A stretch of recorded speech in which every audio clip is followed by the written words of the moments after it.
probably two things that inspired me to be a costume designer. When I got out of school, I worked as a dresser behind the scenes in theatre and opera, helping people get into their clothes for performances. And I came across so many beautiful costumes, and I was fascinated about the idea of telling stories using clothes, and the costume thing just got under my skin. And then pretty soon after that, I came across a book about Piero Tosi, who's an incredible Italian costume designer. And I was just so struck by his work. It was so poetic and so expressive, whether he was dressing factory workers in Milan or the royal court of King Ludwig. He brought such imagination and craft to his work, and it really inspired me to devote my own life to costume design. My first job when I left college, I graduated from school. I did a design course in Australia for 3 years to learn about set and costume design. And then I think my first job out of school was, I think it was designing a play at a place called Belvoir Street in Sydney, in Australia, where I grew up. And I did the sets and the costumes, and it was a Jean Genet play.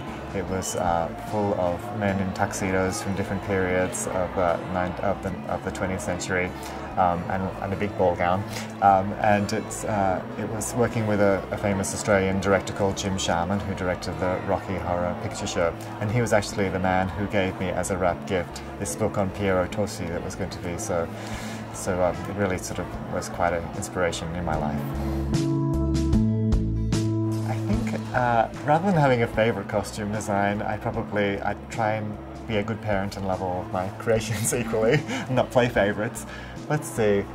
I have to say, I think the costumes that we designed on Tron I'm particularly proud of, because for me it was about being aesthetically beautiful, but it was also about really exploring the possibilities of costume construction and looking into the future of different technologies, and sort of really trying to forge ahead about costume design and the world of the possible. So those costumes are the ones that I'm particularly proud of.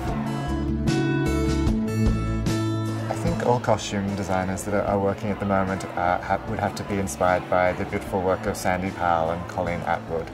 Each year they do such stunning work, and they really teach us, what's possible in design as far as aesthetics and costume construction, and watching their work is kind of like an instant education in the craft of costume design. So those two I'm particularly impressed by.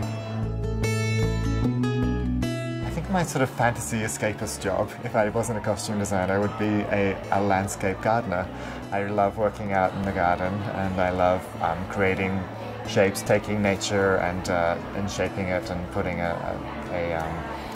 giving it a certain aesthetic appeal. I love being out in the garden, in nature, so maybe if the whole costume caper gets too much, I will just retire to the garden.